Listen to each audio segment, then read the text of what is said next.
Now, let me tell you why I'm doing this episode. Because it's my intention to give you everything I can that supports you with emotional longevity. And it would be silly to ignore the white elephant in the room, which is the benefits AI is giving us right now. And whether we like it or not, AI is part of our lives right now. In the same way that when the iPhone came out and it created smartphones everywhere, and all of a sudden people were using smartphones, or when Google came out and all of a sudden people were searching using Google all the time.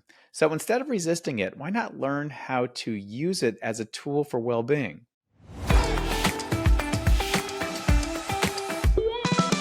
Hey there, it's Elisha Goldstein, and welcome back to the Emotional Longevity Podcast. Today I want to do something a little bit different, but also super timely. We're diving into a question I keep hearing lately from people from all different ages, demographics, different walks of life. Can AI actually help me with anxiety? For those of you who know me well, you know I've always been into tech. I was the guy in graduate school who had his laptop out before anyone else. I'd be sitting there, everyone else would be staring at me. I just always had this propensity and interest in tech. So it tracks that I've been following and playing with AI for a while now. And I know there's also a lot of skepticism out there right now, especially in the field of mental health. But here's the thing. What I found is if you use it with the right intention, and you take it with a grain of salt to some degree, tools like ChatGPT or Claude can actually help you calm down, get clear, and feel more supported emotionally. Now, I want to be very clear that I'm not saying this replaces therapy. I'm not saying it replaces other areas where you do deep inner work, retreats, community. In my opinion, there is nothing that will ever replace the human relationship. But what I am saying is that if you know how to ask the right questions, AI can be a mirror, one that can provide more clarity, compassion, and even calm. So today I'm going to walk you through 5 AI prompts that I'm going to use. We're going to play with it together, but also have roots in psychological research that you can play with to support you. And you'll notice I use that word play quite a bit because play is like you're engaging something, you're curious about it. You're not just taking its word all the time, but you're being curious, you're exploring, you're reflecting on it and seeing if it's useful to you or not. So these are all prompts you can use when you feel overwhelmed, stuck in some kind of emotional loop, or just need a reset. And if you want them in a simple guide, I'll also tell you where to grab those at the end. Now, let me tell you why I'm doing this episode. Because it's my intention to give you everything I can that supports you with emotional longevity. And it would be silly to ignore the white elephant in the room, which is the benefits AI is giving us right now. And whether we like it or not, AI is part of our lives right now. In the same way that when the iPhone came out and it created smartphones everywhere, and all of a sudden people were using smartphones, or when Google came out and all of a sudden people were searching using Google all the time. So instead of resisting it, why not learn how to use it as a tool for well being? The way I did this for us today is I wanted to make sure that each of these 5 prompts are influenced by real psychological science. These are also prompts that mirror the work I do with people individually in my programs. It's also mirroring some of the elements I'm using in my upcoming book too, called Tiny Shifts, which are around emotional health and longevity. We're talking about things like emotional labeling, self-compassion, somatic regulation, cognitive reframing. You'll hear how to use them, why they work, and how they can help you take back a little bit of the agency when you're feeling anxious. If you're watching this on YouTube, I'll show you what I'm typing in. You'll be able to see it. You'll be able to see the responses. If you're listening to this on another podcast platform, that's also perfectly fine. I'm just going to tell you exactly what I'm typing in, why I'm typing it in, and also the response that's coming in. Okay, let's begin. So the prompt 1 that I wanted to use was around emotional labeling. And I'll tell you what the prompt I'm using, and I'll tell you why I'm using it. Okay, so prompt 1. Let me open this up on the screen right now. Okay, so this is ChatGPT. I typically use ChatGPT because, I don't know, it was the first one that I started using and just kind of got used to it. But there's other AI systems like Claude or Gemini by Google, and there's a variety of different ones that come out all the time. Perplexity for research and other things. And so you can do that type of investigation, but we'll just be using ChatGPT for this example. So here's the first question that I'm going to be putting in here. So imagine I'm feeling anxious. And so I say something like, I'm feeling anxious. Can you help me name what I might be feeling beneath the surface. Okay, so let's see what it comes out with. I'm going to pop that in there. You can see I didn't even spell it correctly. If those of you can see this, I say I feeling anxious, but it gets the idea. It says, absolutely, Elisha. First, I want to acknowledge how skillful it is that you're pausing to name this. That's already a move toward grounding. Let's explore what might be beneath the surface of the anxiety. Often anxiety is a signal. So that's actually a great initial response, because it's not saying that anxiety is bad, which is what we typically interpret it as, but it's saying it's a signal. It's a signal, not just a feeling on its own. It can be a cover for other more vulnerable emotions. And so here's what it's speaking to here. You might have heard a past interview I did, one of my earlier interviews in the Emotional Longevity podcast with Mark Brackett. And he is the director of the Yale Center for Emotional Intelligence. And he speaks to a term that Lisa Barrett Feldman also speaks to, called emotional granularity. This is the power of being able to name specific feelings. And I'll explain to you why that's important in a second. So he says, here are some possibilities. He says, look at me, I'm giving it a gender. But this is what it says. Here are some possibilities to gently check in with. Uncertainty or fear of something going wrong. Are you stepping into something new or unknown? So it's trying to help you understand it, name it, and understand it. Overwhelm. Are there too many open loops of responsibilities crowding your mind? Pressure. Are you holding yourself to a higher standard and fearing you won't meet it? Disappointment or sadness. Did something not go the way you'd hoped? Guilt or judgment. Are you being hard on yourself about something you said, did, or didn't do? Loneliness or disconnection. Is there a feeling of being unseen or supported right now? And you can ask gently, what might this anxiety be trying to protect me from feeling? So, and then it guides you and says, take a moment to breathe and notice, is there a word or image or a felt sense that starts to form? And then you can continue with it if you want. And it'll kind of like guide you with some back and forth. So the power behind labeling and it giving you different words that might more specifically and accurately name what you're feeling is back I think in 2007, so many years ago now, at UCLA, Matthew Lieberman, Naomi Eisenberger, they had a study where they had people naming emotions from faces that they saw on a screen. Someone was scared, someone was afraid, and there's a neutral one. I talk about this in all the programs that I lead because it's such a powerful piece of research. And what they found was the group that was told to name the emotion versus another group that just saw what the emotion was, a word underneath the face, showed more activation in this prefrontal region and less activation in the amygdala. Why is that important? Because the prefrontal cortex behind your forehead is involved with emotion regulation, impulse control, executive function. And it's what can help downregulate our emotional responses. And Matthew Lieberman calls this affect labeling. So immediately ChatGPT comes up with this, like gives you a number of different words here. Is it uncertainty? Is it overwhelm? Is it pressure? Is it disappointment? So that you can get a little bit more emotional granularity. And when you name the emotion and understand it, we have a better chance of intervening in a way that's going to support us more specifically for what we're feeling. So that's a benefit on its own. So I just wanted to name that. And so let's now move on to the next prompt. So again, this is you're feeling anxious. One of the first things you want to learn how to do is name the feeling that's there. In my book, Tiny Shifts, that's coming out. I call this the emotional loop. And we want to be able to be specific with the emotion that's there, grow in our emotional awareness, grow in our emotional intelligence, so we have a better chance of being able to intervene in a way that's going to be more supportive for us. Okay, so that's it. I want to keep it very simple for you because I know you might be listening on the road or doing your dishes or who knows. And so we want to be able to keep it simple so you can remember and make sense out of what's happening here.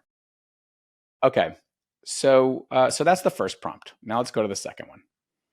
So this second prompt is about if you're feeling, let's say, self-doubt in the moment, and your mind's kind of riddled with that. What we want to do is be able to get support around the self-doubt and work with reframing and getting some distance from it. Because again, by naming something and getting some distance from it, we naturally will get a little perspective, we'll get a little relief, and that opens a space to be able to see it differently, which can be supportive to it. So in this one, I'm going to say something like, imagine you're an emotional health coach.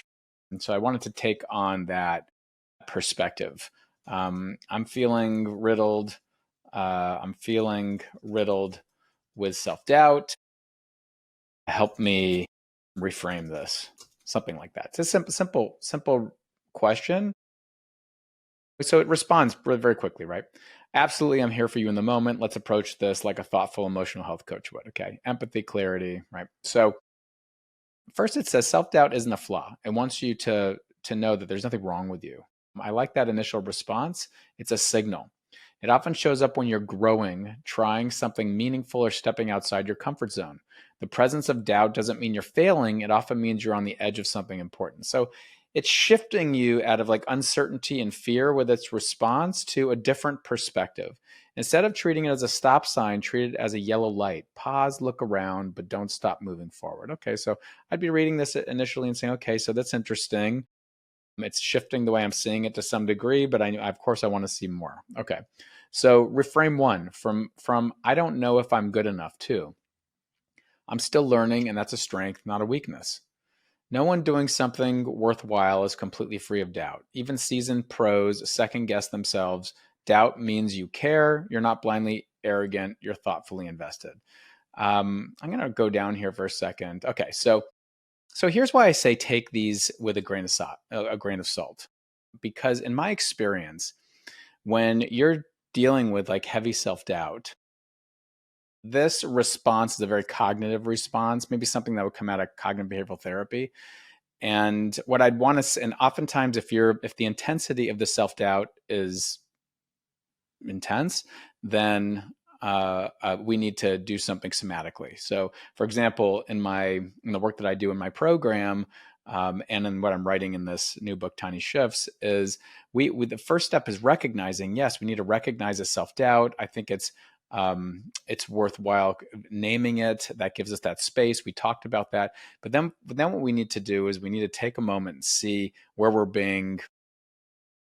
the tension around it lies somatically, so that we can bring more blood flow to this prefrontal region here and then access the reframe that it's telling us to do.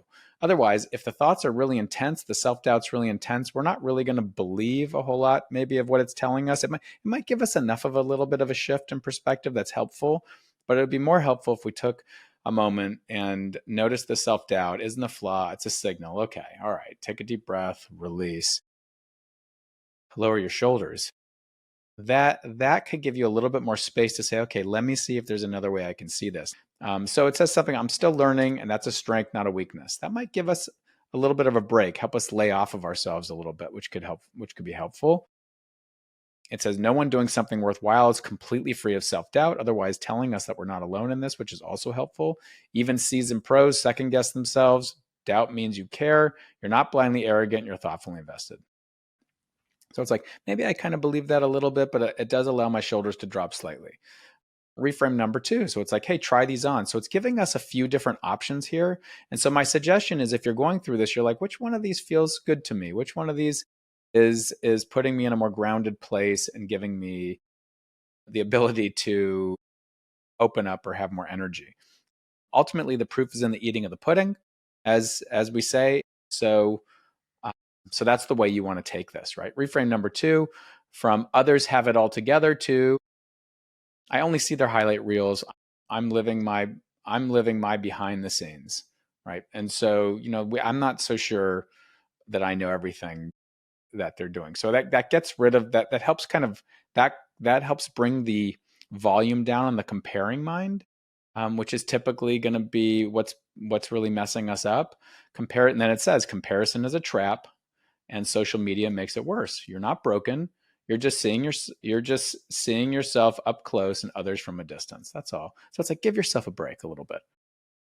That could also help me take a deep breath and feel more grounded and refocused on, maybe let's give it another try. So again, I see that as helpful. And reframe number three, what if I learn something powerful, even if I fall short? what if I do? So it's shifting the question. Wherever our focus goes, energy flows. So again, I think that could be helpful, a helpful response. Failure isn't the, and then it explains it. Failure isn't the opposite of success. It's part of it. Every confident person you admire has a private archive of missteps and shaky starts. In fact, I would argue here, and it could argue this as well, I think even stronger, is that really every incredibly successful person has a slew of missteps and shaky starts. They didn't arrive confident. They became confident by moving forward anyway. Okay. And then it gives you a grounding exercise. Say it out loud. I don't have to feel confident to act courageously. Again, you would try that out and see what you notice. Is that supportive to you? Is that not supportive to you? And if it wasn't supportive to you, what I would say to this is I would say, this grounding exercise isn't that helpful to me. Can you come up with a different one that's a little bit, more compassionate for whatever you're looking for, and just see, and then you get to kind of try it on. It's like a dynamic book in some way that's kind of trying to fit into what you're supportive for you. Okay, let's move on to, we'll erase this one. Let's move on to prompt number 3. Hey everyone, we're going to take a quick break to check in and talk about a program that's very important to me. I've been working with people for over 20 years, and in that time, what I've realized is that uncovering emotional healing, strengthening emotional health, and building resilience works best when we're learning practical skills that are evidence based, supported by a caring community, and have access to daily guidance and support. That's why I built my emotional health coaching program. If you're someone who's ready to take your emotional health to the next level, you're tired of yo-yoing around, you want to start really making real progress, whether it's building resilience, managing stress better, or simply feeling more balanced, you can get a free consult for the program. Just click the link in the description below to schedule your session and learn how we can support you. Now, let's get back to the episode. So, for prompt number 3, I wanted to give us something that was more active. I wanted to see, could I test it to give us a practice that might be helpful to me when I'm feeling really nervous or anxious. So let's do something that's more around a nervous system reset prompt. And so we could ask it. We could say, like, guide me in a, I don't know, 2 minute breathing exercise to help me regulate my nervous system. And again, I have a little spelling error in there, which is, for those you can see that I said Marie instead of me, but it's going to catch that. It's not going to be really an issue. And so here we are, and it kind of comes up with a few, right? And so what you want to do here, it comes up with one. Here we go. This is one breathing exercise. So here's a breathing exercise called, it came up with a box breathing exercise. So I have a video on box breathing as well on my YouTube channel. Um, and it's nice to be guided in that versus just being told what to do. But again, this could be helpful. So it says, and this is something that has research behind it and science behind it. So it's giving you a science-backed response here to help ground you. And so a box breathing is a practice where you're breathing in for a certain count, you're holding for that same count, you're breathing out for that count, you're holding for that same count. And so it's just like a box. So that's one type of breathing style. And so what you'd want to do again in this type of scenarios, you'd want to try it on and say, let's see if this is helpful to me. And again, proof is in the eating of the pudding, but it's giving you this response to that prompt. And it might just, you might, in that moment, you don't really know what to do. Now, is this the best response depending on how you're feeling? I don't know. It depends on how activated you are or not activated you are. But the more specific you are in your prompt, the better. Saying I'm, on a scale of 1 to 10, I'm like at a 10. What's something that could be helpful to me right now? I mean, ultimately, if you're on a scale of 1 to 10 and you're at an 8, 9, or 10, always best to reach out to another human being. But if you have a lot of experience with this stuff, these types of responses could be helpful to you. And another, response it might have given you, I imagine, which is in its arsenal here, is breathing in for a certain count, breathing out a little bit longer. That's also been shown to activate the parasympathetic nervous system, signaling safety to the body, but this might also signal safety to the body. You'll know because if your body calms down a little bit with this box breathing, again, inhaling for a count, like let's say a count to 4, pausing for a count to 4, exhaling for a count to 4, pausing for a count to 4, that could be helpful for you. Again, you could type this prompt in, while you're parked in a car. before a meeting or even in the middle of a tough parenting moment. You could do it in any of these places and see what you notice. Okay, so let's erase this and let's go to prompt number 4. So as we're doing this one, I also wanted to note that, many of you who follow my work know that I have this method. It's going to be the second part to my book that comes out, this 4R method. If you've been in my emotional health coaching program, you followed it. It's talked about it in a number of videos that I've done, this idea of recognize, release, refocus, renew. And that last prompt could really support the release. That could be one of the things you could use to work with the release. What we're looking to do is release the activated sympathetic nervous system, help us feel more grounded. So we widen the space between stimulus and response so that we can make a better choice in the moment. And that's how we inevitably refocus. Okay, so with prompt number 4, I wanted to think about something that could help remind us of a way to be with ourselves. So think of it as a realistic way of being kinder to ourselves or reminding ourselves of something that we know. So I might say something like, give me, I don't know, 3 self-compassion phrases. Again, I'm trying to support more kind voices here but I want it to be specific, that speak directly to anxiety. But I want to also make sure that it's not giving me some overly positive garbage that my brain's not going to believe. So I want to say, but that's grounded in realism and not toxic positivity. So I'm trying to be specific with it, so it's not I'm getting something that's going to be more helpful to me. So absolutely, here are 3 realistic, grounded self-compassion phrases designed to speak directly to anxiety without falling into toxic positivity. By the way, the reason I'm even asking for this is because self-compassion has been shown to dial down anxiety. There's plenty of research behind it. So I'm using this specifically based on the research that I know to ask a question based on that.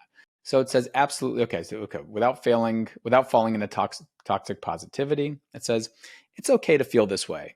Anxiety is a natural response, not a personal failure.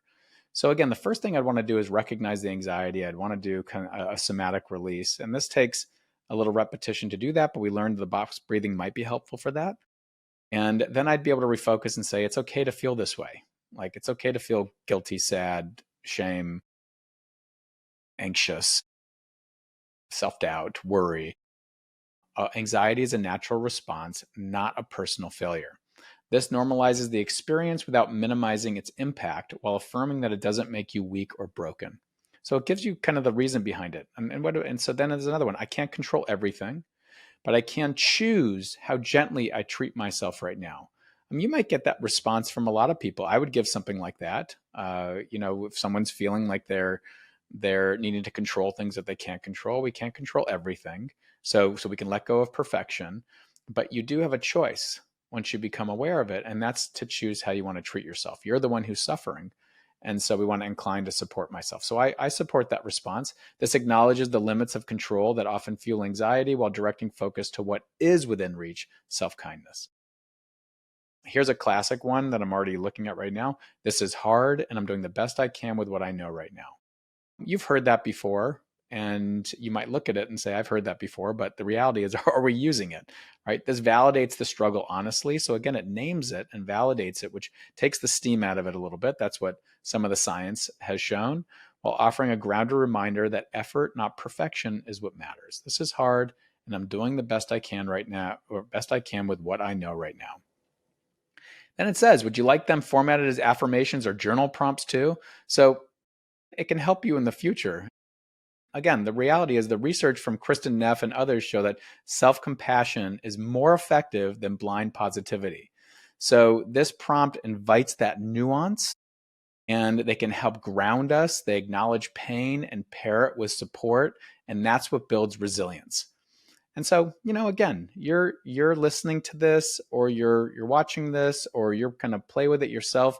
And your job is to, as you're working with AI, is to say, okay, with its response, if I take it in, you're taking a curious mindset, and you're just saying, like, what do I notice as I use this? Is this supportive to me? Is this not supportive to me? Do I need to ask it a more specific question? That gave me kind of a vague response. So maybe I need a more specific question. So you're always welcome to kind of respond to it. And if it gives you a prompt underneath it, that might be helpful. Yeah, journal prompt, sure, that might be helpful. I'll say yes to that and see what comes out of that, right? Okay. So let's move on to prompt number 5. So prompt number 5, I want now to see like, all right, can I create from this, or not even just from this? You can, if it's all in one thread, it'll take it all from that. But I want to create something that is going to be more of a routine for me, because practice and repetition is what makes a real difference for me. So, but I want it to be grounded in something. So, I'm going to say create a daily anti-anxiety routine for me, but I don't want it to be just some generic thing, right? That's grounded in behavioral science. Behavioral science is going to tell it that I want this grounded in science and research, and cause and effect. That I know there's outcomes that validate this. This taps a little bit more into behavioral activation, and that's one of the most effective ways to lift mood and reduce anxiety. So when you ask for this kind of help, it can give you a plan. And that's what we're looking for. Like, I want a plan here. It might come up, we'll see in a second, it might come up with things like light a candle, take three deep breaths, put on some calming music, text someone you trust, or do 30 seconds of stretching. And these might be things you've heard before, but the question is, are you bringing them into your life? So even if it has like some generic responses, sometimes you want to ask yourself, like, am I bringing these in my life? Again, I want to bring the sense of curiosity to this. I want to see what I notice. But just having a list sometimes induces a sense of calm. It reduces that overwhelm of all the different choices that I might have out there. And it's given me like some concrete things to try. And once you do even one of these things, then you're in motion again. So let's see what it comes up with. So it says, here's a daily anti-anxiety routine grounded in behavioral science with principles like CBT, behavioral activation, MBSR, mindfulness-based stress reduction. Bob Stahl and I co-authored that workbook. And habit formation is designed to regulate your nervous system, reframe anxious thoughts, and build long-term resilience. Okay, that's quite a bit, right? So it says morning routine, wake up ritual. So again, it's going to give you this, and you're going to want to work with it to make it more your own. But it says, okay, so the behavioral principle here is you want to create a habit, right? Stretch lightly in bed, then drink a glass of water. Say out loud, today I'll respond, not react. And then do a little bit of mindful movement, do some intentional journaling. And you might say, who has this time in the morning, right? And then you want to do a 3-minute grounding practice. Then there's a midday reset it gives you, evening winding down. I'd actually even update this and say, can you adjust this for a busy person juggling work, family? And so just to say, like, if you're feeling like a busy person, it's giving you some generic list that is impossible to actually do in your mind, you might give it a more specific question here. And so here it says, wake up anchoring. Okay. Here we're saying, okay, sit up in bed, say to yourself, whatever comes, I can meet it calmly. Takes 3 slow, deep breaths. Okay, I can buy into that. Let me try that out in the morning. I might put that in my phone as a reminder to wake me up in the morning with that reminder. Mindful movement or micro exercise, it's saying 5 to 7 minutes. I'm supportive of this because this wake up anchoring thing is something that I might do in the morning as well. And I'll add in that drink that glass of water. Um, and then it's saying like, okay, let's get the blood flowing through your body. So you're not just like in your head. That's this little micro exercise. And then of course I'm commuting, so I don't have a lot of time for stuff. And so it's like, here's the way you can shift the way you're relating to your commute to support an anti-anxiety. And so again, this is a morning routine, a midday reset, which says a 2-minute box breathing, quick reframe, one thing I can control right now, or you might have a more specific question based on what your needs are. And then it has an evening wind down ritual, family gratitude moment. Think of each Each person says one good thing from their day, or if you can't have that in your family or you're just alone, just do that for yourself. Mini mental offload while brushing your teeth or just before bed. Jot 3 things that are on your mind. Add one small step for tomorrow so your brain's not holding it, right? It's saying kind of put it down. And then you can listen to a short guided meditation or some kind of guided wind down. Maybe it's an audible book or something like that. Again, you would look at this and you would say, okay, this is helpful in giving me some structure. This doesn't all work for me. Here's what does work. Here's what doesn't work. And then it would give you something a little bit more specific for you. So I see that as helpful. And then I might say something like, yeah, this all sounds great, but how do I even remember this? Just ask it that. And it'll say, okay, here are some ideas to remember it. You can put it in your phone. You can, these types of things. So the way I always recommend people working with this is because sometimes people say, yeah, this is great, but I don't know how to X, Y, Z. I said, well, just tell it that and see what the response is. And that response may work for you or not work for you. But again, the key here is to take a mindful lens. Be curious about what the response is, and then you can write in it what your response is, or try on what it's telling you and see if it ultimately, again, your experience is going to be your best guide. Not what this thing, not what the AI is telling you, but whatever your experience is here. So ultimately, would I use AI to replace my therapist? Absolutely not. Would I use it to replace my community of friends and people I can count on to bounce things off of and to support me? Absolutely not. But can it help with ideas around anxiety? Also, not by itself, but when we use it intentionally, it can be a powerful ally. And it can also help us pause. It can help us shift and reframe the way we're thinking about things. It can also even help us reconnect with ourselves. And that's what emotional longevity is all about. It's about these tiny shifts we can make that really add up. Now, if this resonated with you, I want to invite you to check out a free guide I put together. It has these free prompts. It has the reasons behind them, why they work. It even has some of the science woven in there so you can know about that. It's all linked below. If you want to experience these shifts live more regularly, I teach workshops on and off that help you put tools like this and more into action to support your nervous system and create lasting change. If there's not one coming up soon, when you check out the link, you can always get on the wait list to hear about the ones that are coming up. And again, the link is in the description here. And finally, if you found this helpful, leave a review. Don't forget to like it, share it with someone who you think could use it and it could support them. That's how this work spreads. Until the next time, take a breath, be kind to yourself, and I'll see you in the next episode. Thanks for joining me on this episode of the Emotional Longevity Podcast. I hope you found it as inspiring and thought-provoking as I did.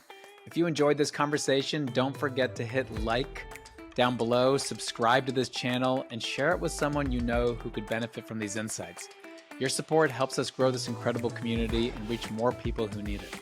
If today's conversation resonated with you and you're ready to go deeper, if you're ready to truly integrate these ideas into your life, I'd love to invite you to join me in a beautiful, supportive community that's doing this transformative work together.